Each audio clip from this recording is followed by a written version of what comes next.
1. On Wednesday, the bishop came in person. He was a modern prelate, brisk and plump in his rimless glasses, and he liked nothing better than to tear around the diocese in his big black car. He had taken the precaution advisable in the circumstances of announcing himself 2 hours before his arrival. The telephone bell ringing in the hall of the parish priest's house had in itself a muted ecclesiastical tone. Miss Dempsey heard it as she was coming from the kitchen. She stood looking at the telephone for a moment, and then approached it gingerly, walking on the balls of her feet. She lifted the receiver as if it were hot, her head on one side, holding the earpiece well away from her cheek. She listened to the message given by the bishop's secretary. "Yes, my lord," she murmured, though in retrospect she knew that the secretary did not merit this. "The bishop and his sycophants," Father Angwin always said. Miss Dempsey supposed they were a kind of deacon. Holding the receiver in her fingertips, she replaced it with great care. She stood in the dim passageway for a moment thinking, and bowed her head momentarily, as if she had heard the holy name of Jesus.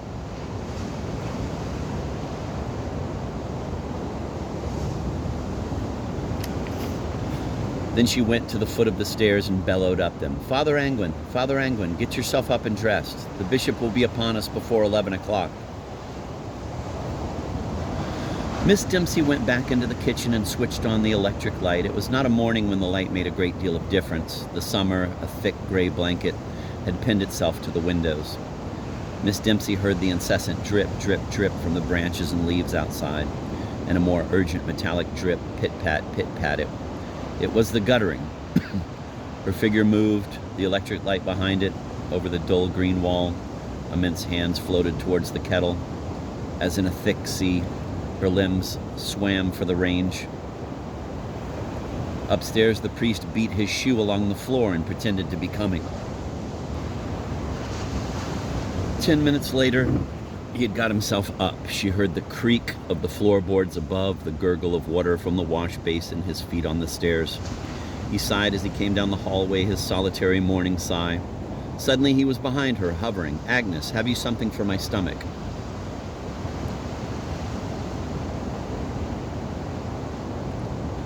"I dare say," she said.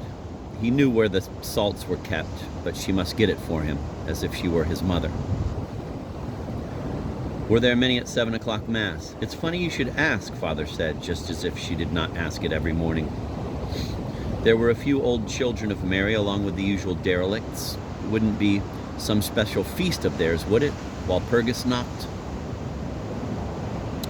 "I don't know what you mean, Father. I'm a Children of Mary myself, as you perfectly well know, and I've not heard of anything." She looked aggrieved. "Were they wearing their cloaks and all?" "No, they were in mufti, just their usual horse blankets." Miss Dempsey brought the teapot to the table. "You ought not to make mock of the sodalities, Father. I wonder if something has got out about the bishop coming, some intelligence of a subterranean variety. Am I to have bacon, Agnes? Not with your stomach in its present state." Miss Dempsey poured from the pot a thick brown gurgling stream, adding to the noise the dripping trees, the wind in the chimneys.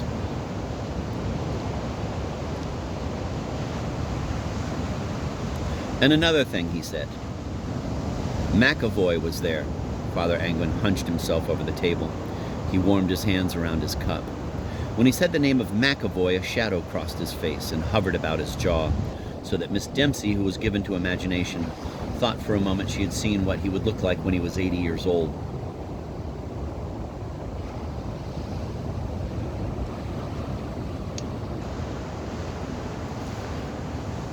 "Oh, yes," she said. "And did he want something?" "No. I wonder why you mention him, then." "Dear Agnes, give me some peace. Go and let me compose myself for his corpulence. What does he want, do you think? What's he after this time?" Agnes went out, a duster in her hand, her face full of complaints. Whatever he had meant about subterranean intelligence, surely he was not accusing her. Nobody but the bishop himself, forming the intention in his deep heart, had known he meant to visit, except perhaps the sycophants might have known. Therefore she, Miss Dempsey, could not know, therefore she could not hint, divulge, reveal to the children of Mary or anyone else in the parish. Had she known, she might have mentioned it. Might, if she had thought that anyone needed to know. She herself was the judge of what anyone needed to know. For Miss Dempsey occupied a special mediatory position between church, convent, and everyone else.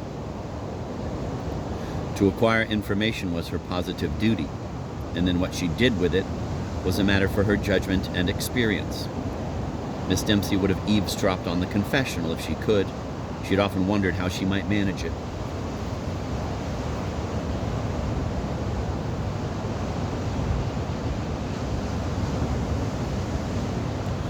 Left at the breakfast table, Father Angwin stared into his teacup and shifted it about. Miss Dempsey had not mastered the use of a strainer.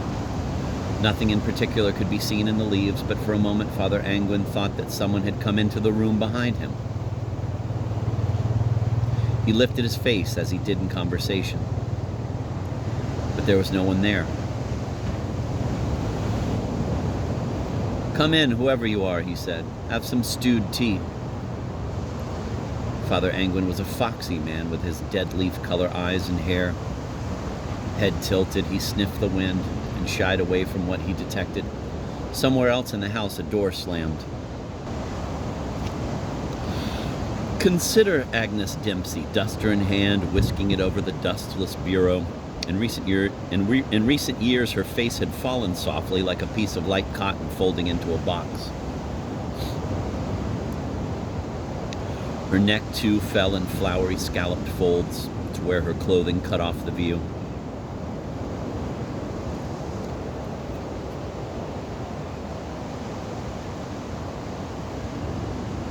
Her eyes were round, childlike, bright blue, their air of surprise compounded by her invisible eyebrows and her hair, a faded gold streaked with gray which sprang up from her hairline as if crackling with static. She had pleated skirts and short bottle-shaped legs and pastel twin sets to cover the gentle twin hummocks of her bosom. Her mouth was small and pale and indiscernible, made to ingest the food she liked: ecklace cakes, vanilla slices, miniature chocolate Swiss rolls that came wrapped in red and silver foil. It was her habit to peel off the foil carefully, fold it as thin as a pencil, twist it into a ring, and pop it on her wedding finger.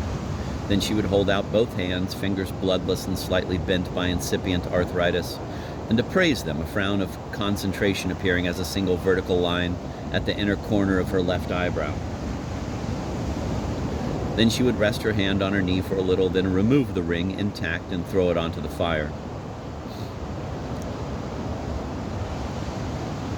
This was Miss Dempsey's private habit, which no one had ever seen.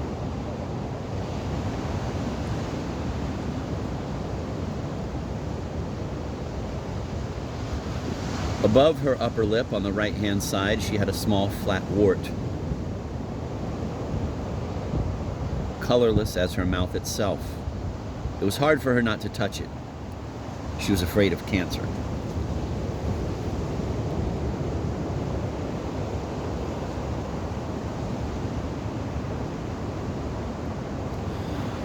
By the time the bishop came bustling in, Father Angwin had got over his hangover. He sat in the parlor with his neat, ingratiating smile. Father Angwin," the bishop said, crossing the room and taking him in a grip, hand squeezing upper arm, hand pumping hand. Quite beside himself with joviality, and yet those episcopal bifocals glinting and swimming with suspicion, and the episcopal head turning from side to side like a mechanical toy that you shoot for at a fair.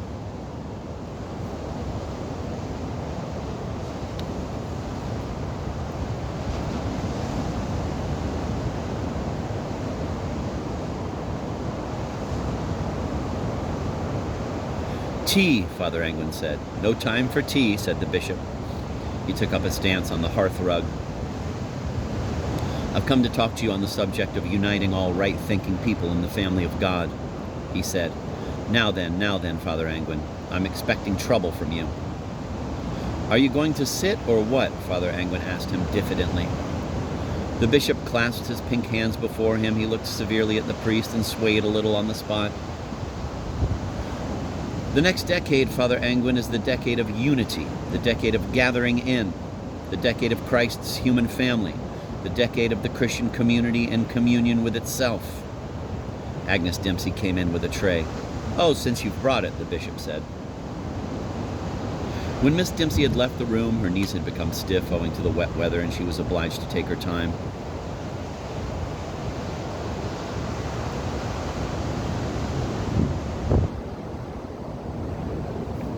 Father Angwin said, "Do you mean the decade of burying the hatchet by any small chance?" "The decade of reconciliation," the bishop said. "The decade of amity, the decade of coexistence, and the decade of the many in one."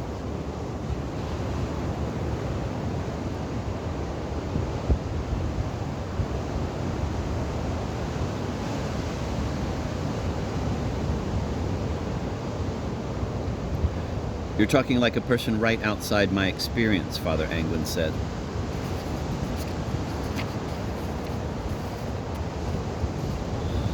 "The ecumenical spirit," the bishop said. "Don't you feel it in the breeze? Don't you feel it wafted to you on the prayers of a million Christian souls?" "I feel it breathing on my neck." "Am I ahead of my time or what?" the bishop asked. "Or is it you, Father Angwin, closing your ears and deaf to the wind of change? And you might pour the tea, for I can't abide tea stewed." When Father Angwin had poured the tea, the bishop picked up his cup and jiggled it in his hand and took a scalding gulp. Standing before the fireplace, he turned his toes out more widely and placed his superfluous arm behind his back and breathed in a noticeable way.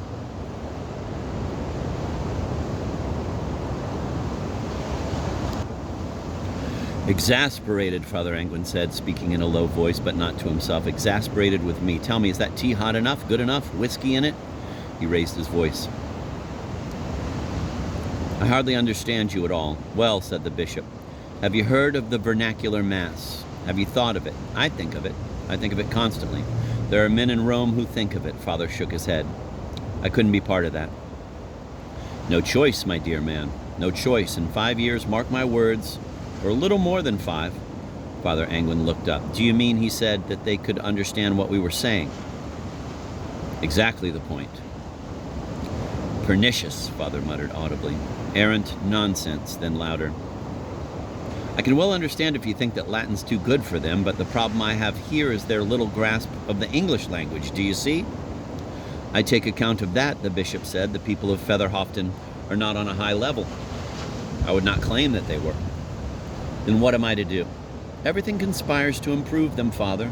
I will not refer to council housing, as I know it is a sore point in this district." "Requiescant in pace," Father murmured. "But have they not free spectacles, free teeth? In the times we live in, Father Angwin, everything that can be done to improve their material welfare shall be done. It is for you to think of improving them in the spiritual line. Now I have some hints and tips for you which you will kindly accept from me." "I don't see why I should," Father Angwin said, quite loudly enough to be heard. "When you are such an old fool, I don't see why I can't be a pope in my own domain." He looked up. "Consider me at your disposal." The bishop stared. It was a pebbly stare, pursed his lips, and said nothing till he had drunk a second cup. Then, "I want to look at the church." At this early point, the topography of the village of Featherhofton may repay consideration. So may the manners, customs, and dress of its inhabitants.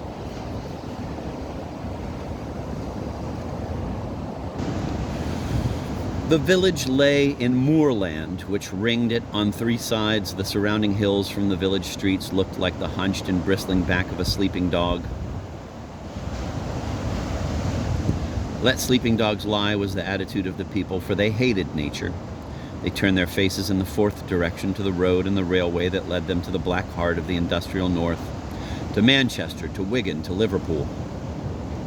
They were not townspeople. They had none of their curiosity. They were not country people. They could tell a cow from a sheep, but it was not their business. Cotton was their business and had been for nearly a century. There were 3 mills, but there were no clogs and shawls. There was nothing picturesque.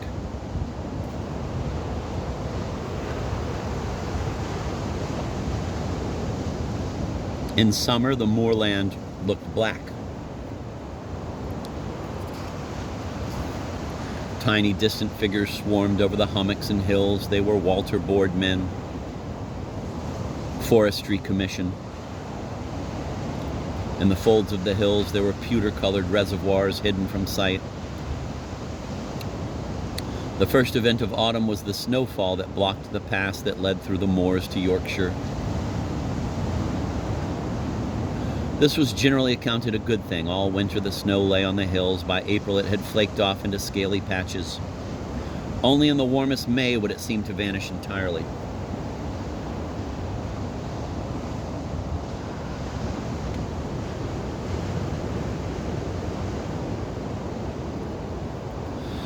The people of Featherhofton kept their eyes averted from the moors with a singular effort of will. They did not talk about them. Someone, it was the mark of the outsider, might find a wild dignity and grandeur in the landscape.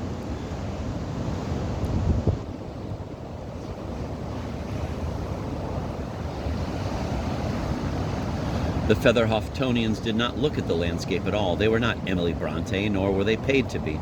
And the very suggestion that the Bronte-like matter was to hand was enough to make them close their minds and occupy their eyes with their shoelaces. The moors were the vast cemetery of their imaginations.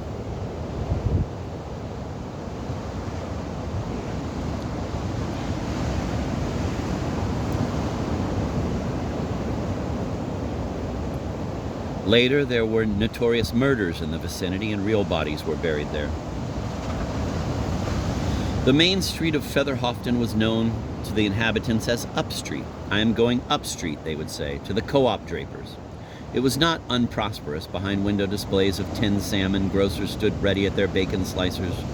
Besides the co-op draper, the co-op general store, the co-op butcher, the co-op shoe shop, and the co-op baker, there was Madame Hilda, Modes, and there was a hairdresser who took the young women into private cubicles, segregated them with plastic curtains, and gave them permanent waves.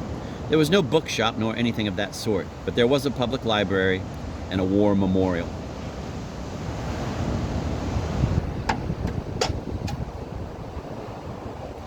Off Up Street ran other winding streets with gradients of 1 and 4, lined by terraced houses built in the local stone.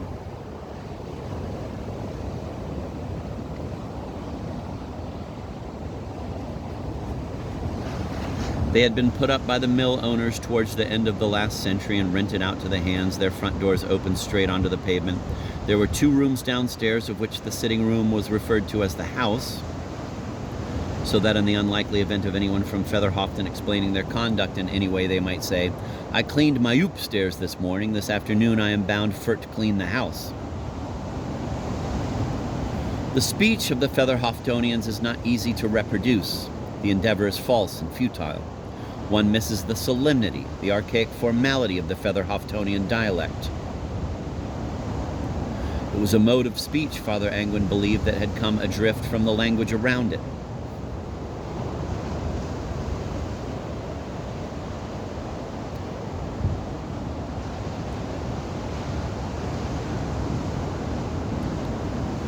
Some current had caught them unawares and washed the Featherhoftonians far from the navigable reaches of plain English. And there they drifted and bobbed on waters of their own up the creek without a paddle. But this is a digression, and in those houses there was no scope to digress. In the house there would be a coal fire, no heating in any other room, though there might be a single-bar electric fire kept to be used in some ill-defined emergency. In the kitchen, a deep sink and a cold water tap, and a very steep staircase rising to the first floor. 2 bedrooms, a garret, outside a cobbled yard shared between some 10 houses, a row of coal sheds, and a row of lavatories. To each house its own coal shed, but lavatories one between 2.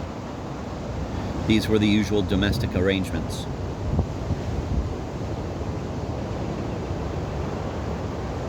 These were the usual domestic arrangements in Featherhofton and the surrounding districts. Consider the women of Featherhofton. As a stranger might see them, a stranger might have the opportunity, because while the men were shut away in the mills, the women liked to stand on their doorsteps.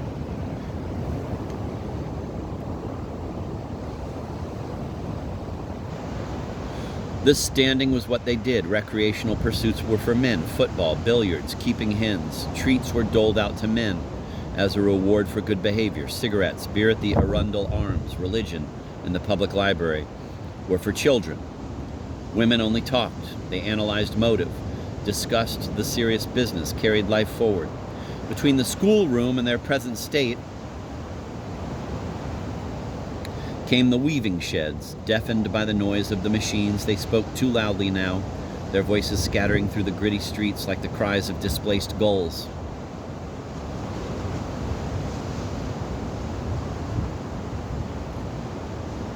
Treeless streets where the wind blows. Consider their outdoor, not doorstep, dress. They wore plastic raincoats of a thick, viscous green, impermeable, like alien skins. Should it chance not to rain, the women rolled these raincoats up and left them about the house, where they appeared like reptiles from the Amazon, momentarily coiled in slumber.